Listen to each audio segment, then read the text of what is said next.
Good morning, beautiful people. Hope all is well. And just coming on to do a little video. The other day, people were asking the location of where I was. It was so pristine and gorgeous, and that was the Bellagio.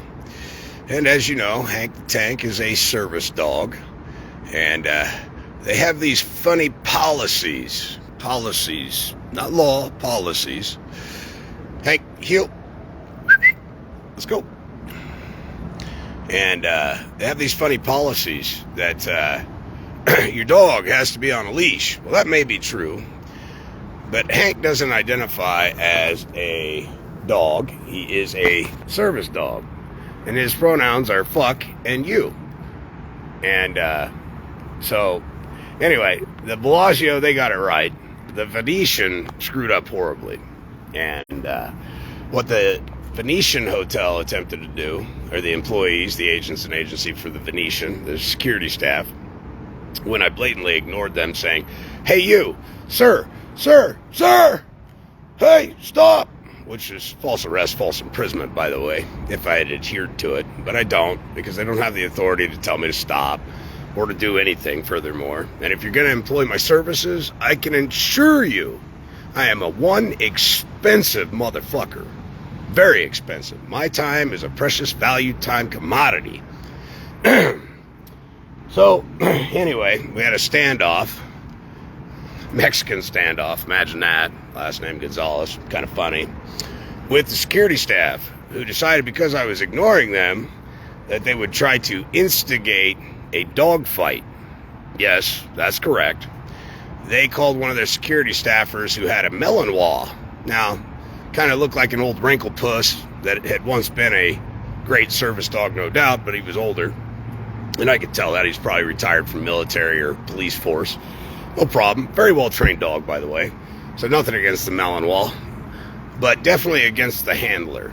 Okay, the handler said, "Hey you," as we're walking out of a restaurant after eating in the Venetian. Of course, I ignore him and I just give him a hand wave, and he goes, "Hey motherfucker, don't you just wave at me." And I just fucking shake my head because I know it's coming. It's an ego thing. Hank, heel. It's an ego thing. The man's got an ego because he thinks, heel. See that? Heel. Come on. He thinks he gets to lord over me because of some mystical policy. And Hank was wearing a service vest at the time, so there's no ignorance allowed at that point because it's clearly identified as a working dog. So I didn't have him naked. According to the ADA, I can have him naked if I want. I don't have to have anything on him that says he's a service dog. Although when they ask, I am duty bound to go ahead and inform them that he is a service dog. And if they continue to ask what kind of services he provides, I can also answer that. Then again, I'm under no compulsion to tell them any of that information. They're free to take me to court if they like. That's it. But anyway, so I got this all on video. I can't share it on Facebook because then that evidence can be inadmissible. And this is how they would do it. They would say that I have prejudiced the jury. All right. Now, this is important to know these facts that I'm speaking because they do this to you guys on a day-to-day basis. What they do is they'll pull you over for some benign statute, code, city ordinance, rule or regulation violation. The first thing they will do is print your name in the paper. They'll put it in the legal section in the police report. They'll say that you have a court date. They'll lead everybody to believe that you're guilty, and they will prejudice the jury against you. You will be guilty until you have proven your innocence. All right? These are important things because it's a double standard. All right? If I was to post the video before I send it to the DOJ about the Venetian employees' behavior, they would say it's inadmissible in court. However, they do it to you on a day-to-day basis. And I want you guys to note that, all right? And in order to prevent that unfair, abusive, deceptive trade practices, you have to stand up for your rights. You have to tell them that the evidence that they seek to use is inadmissible, and then you have to state the grounds for its inadmissibility, and you have to impeach that evidence. For example, if they're trying to prosecute you, and you decide to go to a trial by way of jury or jury trial, which are two different jurisdictions, two separate things, you have to be able to articulate on what grounds that you're going to impeach the jury. Because now the legal system has shown bias to ensure a conviction and decrease their odds because they're actually gambling. Now, the Venetian proclaimed to be a private property, which is bullshit, okay? Anybody engaged in commerce has a DUNS number, has an EIN or a tax identification number. The Venetian also has a Nevada gaming license, so they're anything but private. I found it very funny because when I told the security staff that first approached me, just go ahead and call the cops. I'm tired of dealing with you guys. I've already had a confrontation with the Nevada Police Department, Las Vegas Police Department. You know what? In the end, they looked at me and said, you know what? You're right. We apologize, sir. Have a good day. It doesn't require being on a leash. They said, look, there's only about 3 or 4 qualifications that would allow you to force me to put him on a leash. That's if he's being unruly, if he's being obnoxious or lashing out at other dogs or people, or if he's urinating, defecating, or vomiting on a premises inside a building. And he does none of those things because he's well trained. And although he's only 7 months old, let age not deter you from the fact that he is very well disciplined and behaved. And so we enjoyed Las Vegas without having to have a leash. Now, there are a number of reasons that I do not have a leash on this service animal. One, if I'm dumb enough not to be aware of my surroundings, and let's just say a car loses control and I'm not paying attention and I get smoked by the car or the automobile, I want him, if he has the frame of mind to be alert, to be able to get the fuck out of the way. That's number one. Why should he pay the ultimate price for my fucking ignorance and my lack of care and duty to be observant, right? Why should he pay the price?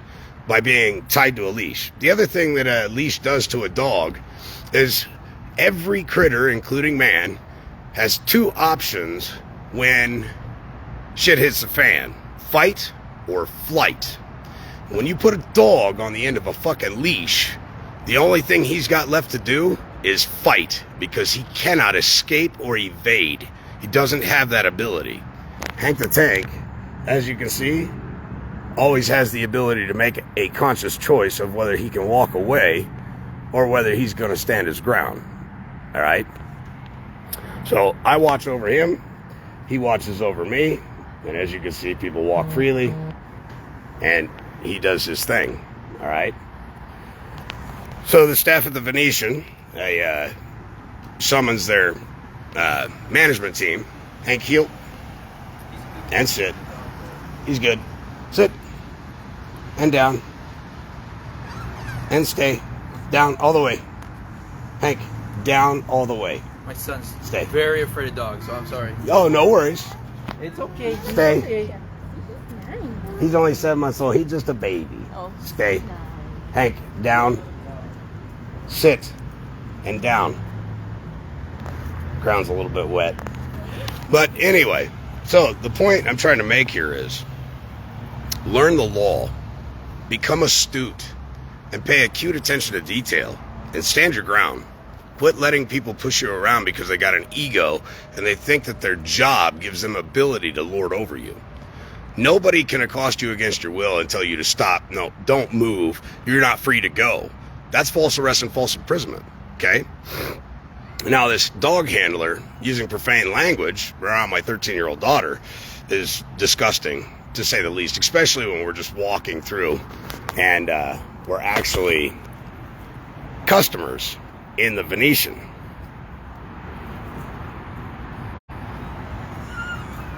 So, nevertheless, the management team comes up. A gentleman by the name of Tony and a gal by the name of Heather. Of course, they've got earpieces in. I'm sure they've got lawyers that are trying to mitigate the risk in their ear. Ask me the very poignant questions. Is he a service dog? Well, he's got a service vest on. But yes, he's a service dog. And secondly, what services does he provide? And I provide them with that information. And they said, you know what? He is free to walk around. And so long as he stays by your side, we don't have an issue. So they're mitigating the risk on how much it's going to cost them. And at the same time, I said, look, gentlemen and lady, the only thing I wish is that you would educate your employees, because the fact remains that this could very well turn into a Monell lawsuit, because all your employees who are gainfully employed by your establishment are stating that their policy trumps federal law and that their policy trumps the American Disabilities Act. And I'm here to tell you that every state in the United States has adopted the ADA. All right. And, of course, the manager of the Venetian, the alleged manager, I don't know that he was or wasn't, might have been the head of security, needless to say, agreed with me and proceeded to go allegedly educate this other guy with his melon wall. Now, what I told Tony is, I said, it's very clear and apparent to me that your staff decided to bring in a melon wall to incite a dog fight. And he goes, well, that's just an assumption. I'm here to tell you right now, if you go to court with a guy like me, I'll be able to fucking prove that. I'll be able to convince a jury of 12 that you intentionally brought a dog over to another service animal to incite erratic behavior. And it's not hard to figure that out, all right? Especially with the actions of the handler saying, fuck you, don't just wave at me, motherfucker, and yelling, and then running his dog up my dog's ass, my service animal's ass, which naturally, another male dog having a dog run up on him is going to be looking behind him wondering what's going on. Heel. So, anyway, with that said, learn the law. I'm going to do a nice skit on the ADA later on and teach you guys about service animals. And, believe it or not, you can actually have a miniature pony as a service animal. You can have heel. You can have a parakeet as a service animal. You can have a damn monkey as a service animal, ladies and gentlemen. And eventually, Hank the Tank here will go into tactical defense training. And his demeanor will never change. He will still be good with kids. He will still be good with his fellow man, all right? And so I just wanted to share that little bit with you about what we encountered in Las Vegas, which I found very interesting. We walked past, I can't tell you how many dogs, at least 30 to 40 dogs while we were down there in Vegas for the Christmas holiday. And Hank the Tank never broke rank once, not once. So what we do is we request Hank Heel. He's using the restroom. We request an electronic surveillance preservation request from the Venetian, all right? And we inform them the destruction of any evidence of what transpired could be considered a crime. And we want that evidence collected. Now, during the event that transpired, I instructed my wife and my mother to record the incident, because now we're actually conducting an investigation into legal matters, crimes that are afoot. And the pit bosses proceed to tell my mother and my wife that they're no longer allowed to record in the casino because it's against their policy. And I told them very quickly, this has now become a legal matter. That would be destruction of evidence and obstruction of justice, because I'm now conducting an investigation. You see, you don't actually have to have the credentials of law enforcement to conduct an investigation. All right, you can conduct an investigation anytime you see fit. In fact, it would be misprision of a felony if I saw a crime afoot and failed to report it. I could be considered an accessory to the subject matter of the crime afoot. All right, I have a duty, and I am duty bound to report crimes that I see afoot. Anyway, needless to say, the staff at the Venetian, the upper management anyway, we managed to work that out, and hopefully they will educate their staff properly. Now, the guy with the melon wall, I asked him, I said, are you familiar with the ADA? And he said, oh, buddy, you better believe I'm familiar with the ADA. And I said, then you also know that the ADA does not require this service animal to be on a leash. And he goes, fuck you. Well, thank you for your admission. Thank you for your admission of being willfully ignorant of the law. All right. That's what happens when you ask questions instead of making statements, right? Ask the questions, you can make your statement, make the statement lead into another question, right? And that's how you'll find that they'll admit to their crimes. So I have a suspicion that the gentleman has never read the ADA, is not familiar with the ADA, because if he had been familiar with the ADA, he'd already known that I was well within my right to have Hank the Tank without a leash.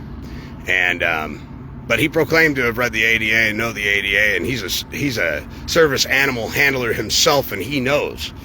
Well, ignorance of the law excuses no one, and now that he's admitted that he knows the ADA because of his conduct, I suspect that he'll lose his job. Because a guy like that doesn't belong running around in a hotel harassing people that require service animals. That's pretty grotesque. I would consider that gross negligence, not only on the part of the Venetian Hotel, but also on the part of the management, who has a duty and is duty bound to inform their security staff about service animals and the American Disabilities Act. So that's just a little bit of what transpired while we were in Vegas. Remember, freedom isn't free. It's about accountability, responsibility, and liability. Do you have the ability to see that they can lie? Great. If you do, are you able to account for it? Are you able to create a record?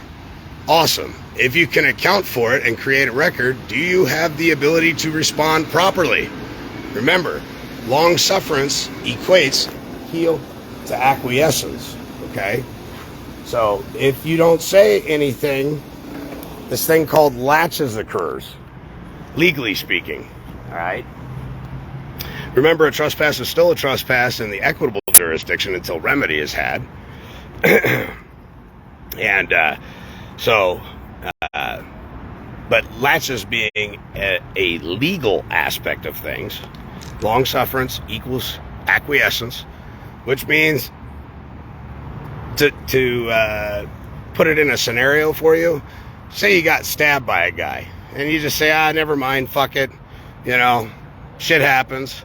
5 years later, the same guy that stabs you wins the lottery. And you go, hey, that son of a bitch stabbed me. You know what I'm going to do? I'm going to go sue him now, because now he's actually got something that's worth a fuck that I can take from him. So I'm going to go sue him. The court will step in and say, long sufferance equals acquiescence, plus the evidence has diminished. The people that were witnesses may no longer be alive or be able to recollect the situation at hand properly. And because of that, we're not going to be able to allow your claim to proceed. All right.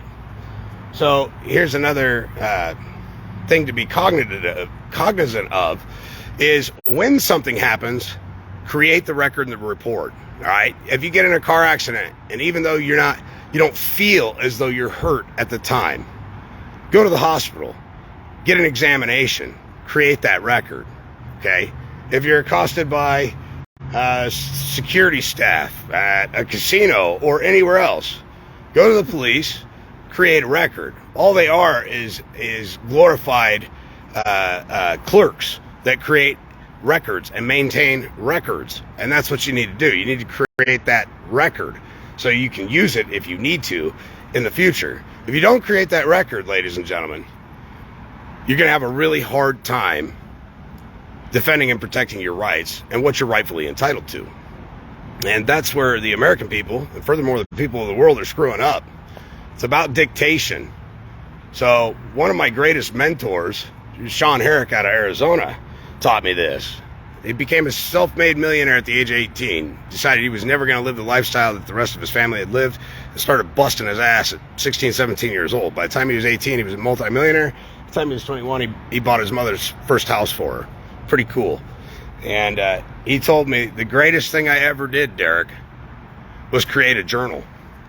And I data log everything I do throughout the day. One, when I'm having a bad day, I'll go back to other bad days or other good days that I was having and find what I did that made it better or made me successful that day, right? How to navigate things. Two, should something arise in a legal matter, you have dictation of what you did. You have a record that you created, kind of like trust minutes. You have a record of what you did that day, and you can draw it back to your recollection so you can bring more adequate information forward. All right? So creating a record every day is a good practice. It's good practice in business, and it's a good practice in your personal life. All right? So if you follow me, I would implore you in 2023, get out there and get you a journal. All right? And I know men, we fucking hate shit like this, but I'm telling you right now, get out there and get you a daily journal. And I don't care if you just put 3 or 4 sentences in it a day. Start practicing it. Start talking about what you did and where you went and what time you arrived. Get more thorough as you build. Get used to doing it. Remember, to become very successful in anything you do, it takes practice and time. Nothing comes overnight. Although there are a few out there it just comes naturally to. Most of us have to be trained, which requires discipline. All right? And it's no different than this guy. It requires discipline and constant work for him to do what he does. All right? Ain't that right, gente? You say hi to everybody? Huh? You say hi? Who is that? Who's that good-looking fella? Who's that good-looking fella? So, anyway, just wanted to get on here this morning. Wish you guys a happy false New Year, because as you know, the New Year starts in spring. It doesn't start in the dead nuts of winter when everything is dead. Right? That's the king's trick. That's where April Fools came along, because the king wanted everybody to acknowledge the New Year in January, and people persisted to acknowledge the New Year in April because it was tradition, and it was the beginning of new life. It was the beginning of feeding and breeding for the animals, and the king didn't want you guys thinking that way, so he altered it. And then when people wouldn't abide by his orders, then they created April Fool's Day, because only a fool would go against the king and his way of thinking. So remember that. Nothing is what you think it is. Nothing is what you've been taught that it is. You have to exercise critical thinking on your own and stand up for what's fair, just, and right. We're not looking for justice. We're looking for remedy, grace, equity. All right? Thank you. Remember, the law was not written for a righteous man. And although you can be a righteous man and still be a sinner, right? To proclaim to be a righteous man does not mean you're free from sin. It just means that you use and exercise critical thought process, and that you're good by nature. Man, by design, is fatally flawed. That's why Jesus Christ was sent down to the earth, to provide an equitable remedy for the abomination known as man, put on this earth by God, made of the mud of Lucifer and the soul and the spirit and the essence of God within, the first breath of life given to mankind through the nasal capacity by God, the soul and spirit of God, and the mud of Lucifer. Let us make man in our image, Lucifer, so I can show you that I was just and right in kicking you and 2/3 of the angels, or 1/3 of the angels, out of heaven, all right, for your disobedience. Man has forgiveness because we are a perpetual conflict of interest. But this is what God was doing. He was showing Lucifer that even your mud, even your fecal matter will worship me better than you do. And that's why I am just in kicking you out of heaven. And then Lucifer even got more upset, because he says, you're going to let these imbeciles, these monkeys, lord over the angels when they get to heaven? And he said, yes, because they worship me. Great lessons in that Bible, whether you're spiritually inclined or religious or otherwise.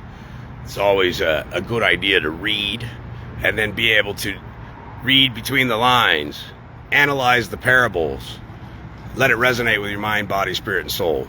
That Bible, by the way, is a book of trust. It's a banking manual, and it has all the laws for man in it. Believe it. It's there. All you have to do is read. So, with that said, love you guys. Thanks for all your support. And I'm looking forward to putting some new classes together for everybody this year. In 2023, we're going to try and do a class a month. We're going to make it for all ages. I'm also working on something for people who wish to homeschool their offspring, because I know I don't want a 6'1" guy with a slong hanging down to his kneecap in a G-string with pink hair and purple polka dots on his butt cheeks teaching 6-year-old kids how to enact fellatio, right? How to engage in oral intimacy. I think it's absolutely disgusting. Absolutely disgusting. And I know a lot of people are looking for remedy outside the public fool system, and I'm going to do my damnedest to build something that is credible, that will help you and your offspring, because I know how terribly busy you guys are. Find a place that you can trust, that you can put your kids in front of or your offspring in front of a computer for a few hours a day to learn valuable life lessons, such as proper grammar, punctuations, science, mathematics, things of that nature, because I know that it's almost impossible anymore to hire somebody personally just to teach your offspring. So we're going to try and create a forum that, for the homeschooling people, are able to say, okay, we want you to check out the Self-Governance University for at least 3 hours today. And we want you to pick a subject matter that you want to study, and we want you to test out of it and show us your grade at the end of the day and what you learned. I think that the American people, and furthermore people around the world, would enjoy a curriculum like that they can turn their offspring onto, that it's not booty shaking, booty dancing, and teaching your kids how to be heathenish, ravenous, futuristic adults. Hank, heel. Come on. I'm almost done, and then we'll go potty, all right? So anyway, Hank's ready to go walk around, do his thing. Love you guys. Thanks for all the support, and I hope you guys enter into 2023 with an open mind. Keep your shit wired tight and your head on a swivel, ladies and gentlemen. And we'll talk to you soon.